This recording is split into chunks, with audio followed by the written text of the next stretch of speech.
Pertanyaannya banyak buat beliau. Pak Yohanes, Assalamualaikum. Saya ada pertanyaan, Pak. Ya. Kenapa Bapak ini sangat idealis, Pak? Sebagai contoh, yang pertama, Bapak lebih menginginkan banyak orang Indonesia yang memiliki dibandingkan negara lain. Kemudian transparansinya nggak tanggung-tanggung. Bapak sepertinya sangat memperhatikan pemilik Nagaya. Apa alasannya, Pak, kalau boleh saya tahu? Terima kasih banyak. Wassalamualaikum warahmatullahi wabarakatuh. Ya, gini Pak ya. Jadi kalau saya boleh cerita awal ceritanya kenapa saya membuat Nagaya, ya. Jadi latar belakang saya, ya setelah saya sudah tidak lagi terjun di dunia tambang, saya jadi pengacara, ya bukan pengacara yang ngebela orang ya, pengacara itu pengangguran, nggak ada acara. Ya akhirnya saya menekuni lagi hobi saya, pendidikan saya yang dulu yaitu IT. Nah, tahun 2017 itu mulai banyak kripto-kripto yang bermunculan. Dan mulai banyak yang meminta saya untuk membuatkan koin. Ya, karena pada waktu itu token belum heboh ya. Waktu itu masih koin yang heboh. Dengan nominal yang tidak sedikit. Ya, kenapa? Karena udah terkenal dulu. Bikin koin itu modalnya ratusan juta, bahkan miliaran. Bahkan hanya bisa orang luar negeri yang bikin.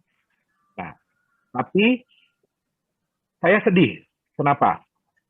Karena banyak cryptocurrency yang dibuat itu hanya ujung-ujungnya adalah scam atau non-performing atau hanya sebagai exit plan, ya.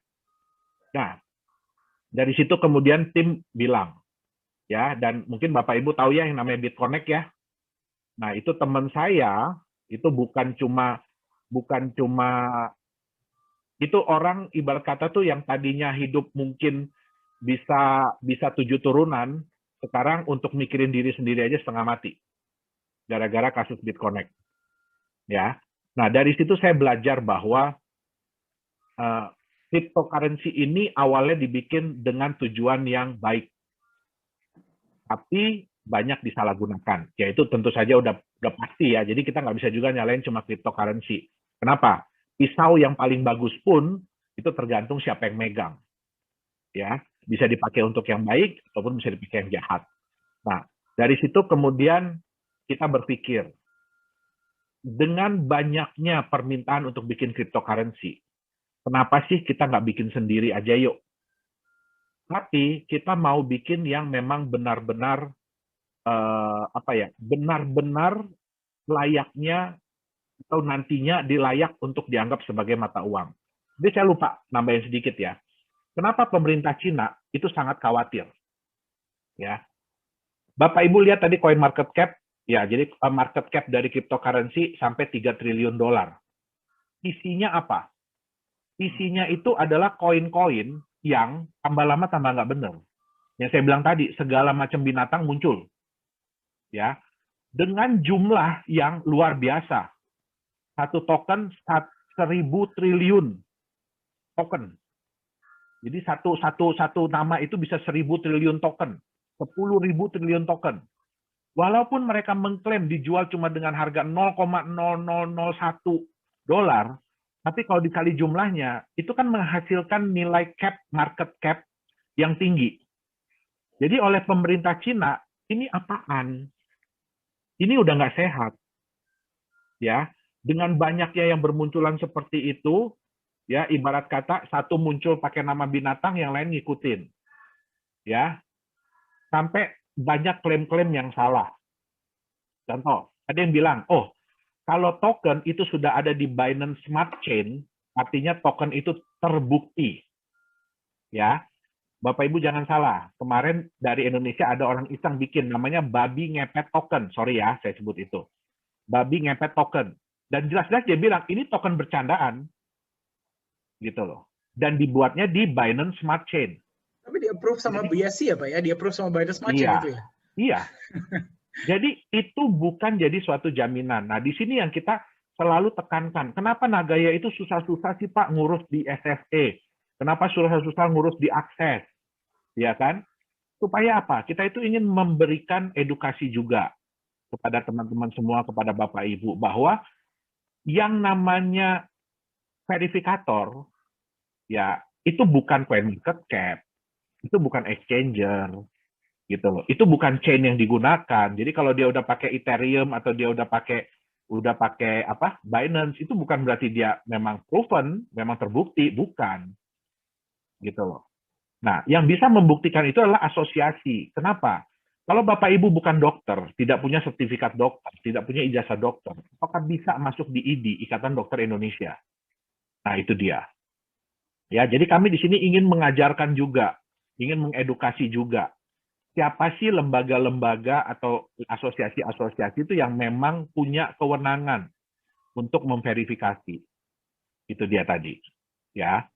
Nah, terus boleh satu lagi pertanyaan Pak Dani sebelum saya ada sedikit yang saya mau sampaikan juga. Oke, ini ada pertanyaan yang menurut saya sangat menarik. Bapak Ibu, Ya. yang pertanyaannya belum terjawab hari ini, nanti seperti biasa saya akan kirimkan kontak saya ya. Nanti boleh kontak, tapi saya nggak akan melayani pendaftaran. Silahkan daftar ke orang yang memberikan Anda informasi. Pak, ini pertanyaan yang menurut saya menjawab pertanyaan mewakili pertanyaan banyak orang, Pak. Ya. Menurut Pak Yohanes, apa pesan yang dapat Bapak berikan kepada mereka yang meragukan masa depan Nagaya ini seperti apa? Karena kita mengetahui ada sangat banyak koin-koin yang ujung-ujungnya tidak bisa masuk exchanger, ataupun kalau sudah masuk, hilang nilainya karena developer sudah tidak bertanggung jawab lagi. Menurut Bapak, di mana menurut Bapak masa depan Nagaya ke depannya? Silakan Pak. Oke, ya baik, makasih Pak Dani. Ya, jadi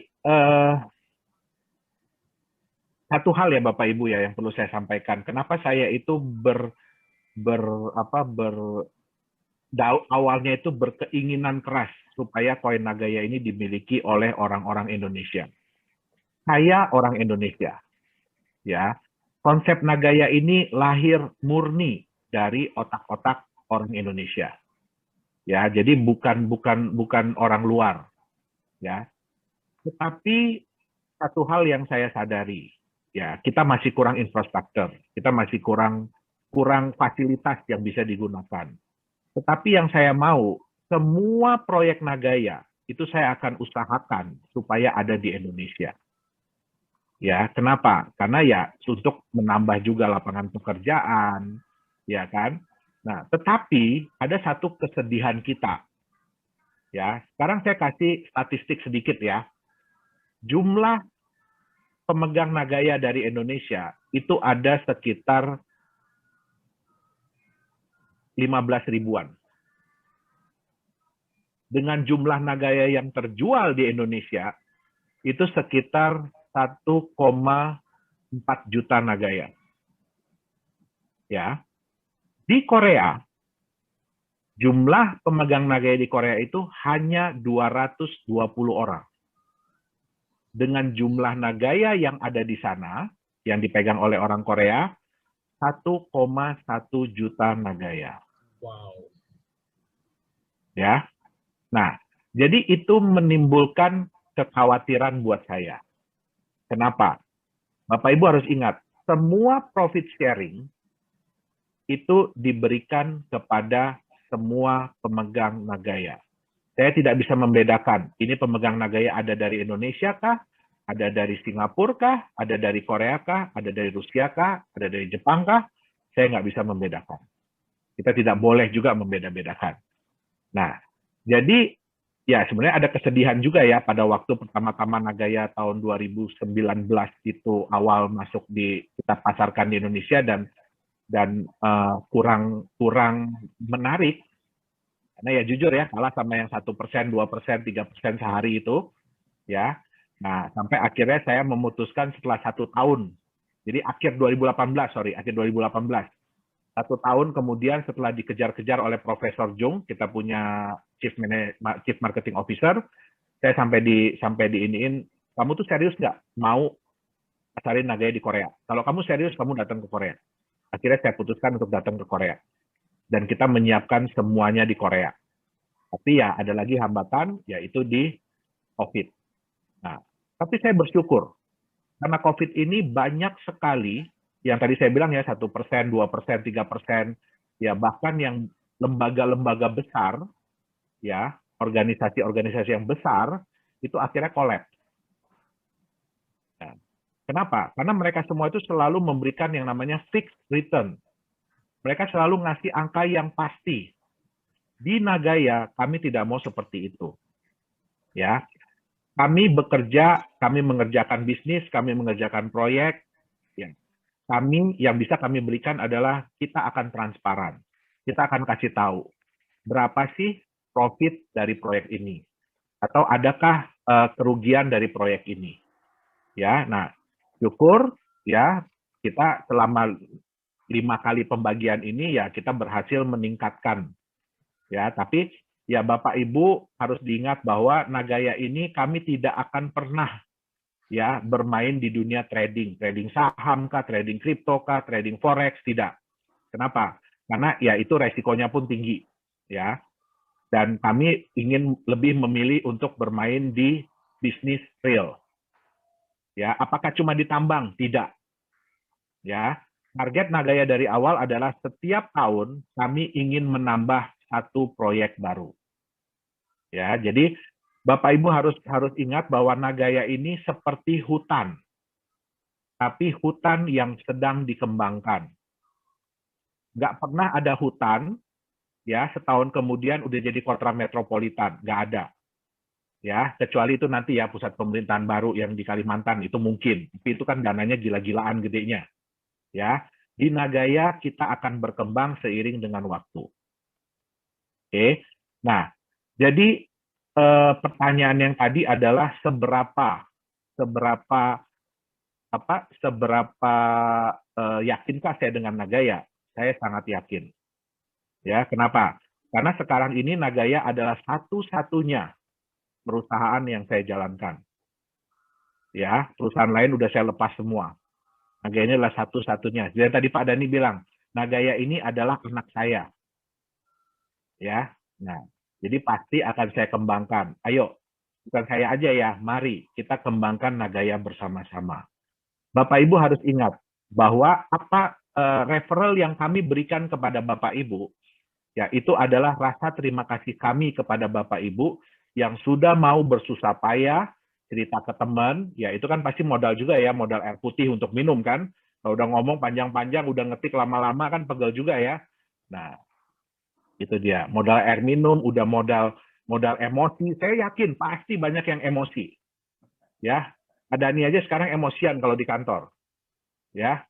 Nah, jadi pasti ada. Tapi ya kita harus ingat bahwa ya itu adalah apa namanya? Ya histori Awal kita. kita lah ya, Pak ya. Iya, itu histori kita. Itu adalah sesuatu yang nantinya bisa kita ceritakan kepada anak cucu. Kamu tahu nggak ya? Ya, papa atau mama, bapak atau ibu ini dapat naga ini setengah mati loh. Ya. Nah, terus kenapa? Kenapa? Kami selalu mengatakan angka tahunan Bapak Ibu. 5 tahun, 20 tahun. Karena di Nagaya, kami semua tidak ada yang percaya dengan yang namanya cepat kaya. Nggak ada. 1 bulan bisa langsung kaya, itu nggak ada. 1 tahun bisa langsung kaya, itu nggak ada. Semua itu butuh proses.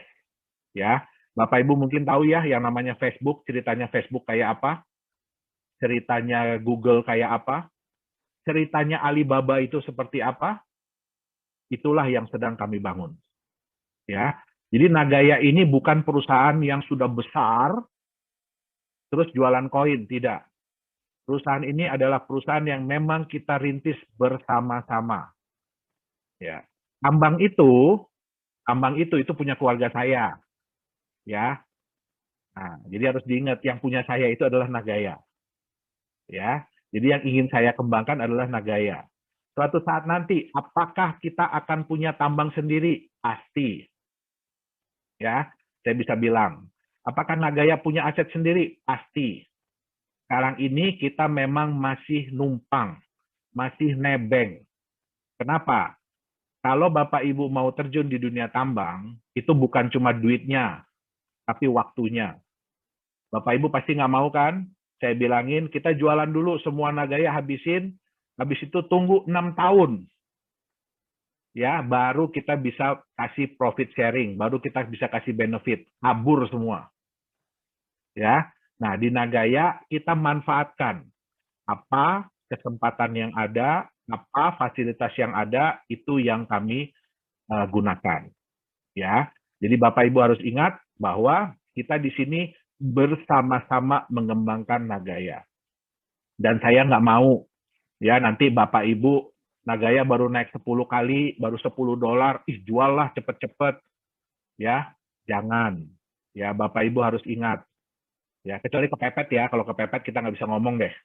Ya, tapi Bapak Ibu harus ingat, jadikan Nagaya ini sebagai aset masa depan. Ya, nah tentang exchanger, ya, apakah Nagaya itu akan masuk exchanger? Pasti, pasti. Tapi kami ada aturan yang harus kami ikuti. Dan kami tidak mau mengorbankan aturan tersebut. Jangan sampai gara-gara kami hanya mau masuk exchanger cepat-cepat, kami mengorbankan peraturan yang ada. Ya. Nah, untuk masuk exchanger, apakah kami mau cepat-cepat masuk exchanger? Mau, Bapak Ibu. Kenapa? Karena begitu masuk ke exchanger, ya, kami bisa membuat harga itu naik. Bukan dengan cara pump and dump ya, bukan. Tapi kami punya strategi sendiri. Ya, mungkin Pak Dani udah sering cerita, kalau kita punya satu proyek bagaimana, punya 2 proyek bagaimana, punya 3 proyek bagaimana. Ya, nah kami punya strategi dan kami mau secepatnya masuk di exchanger. Apakah kita akan masuk di exchanger Indonesia? Pasti. Ya, pasti. Itu juga keinginan kami. Ya, jadi semua ini ada waktunya, ada masanya, ya, ada ketentuan-ketentuannya. Nah, itulah yang harus kami ikuti. Ya, jadi mungkin ini yang bisa saya sampaikan malam hari ini. Ya, sebelum dan sesudahnya apabila ada salah-salah kata, ya saya mohon maaf yang sebesar-besarnya. Terima kasih.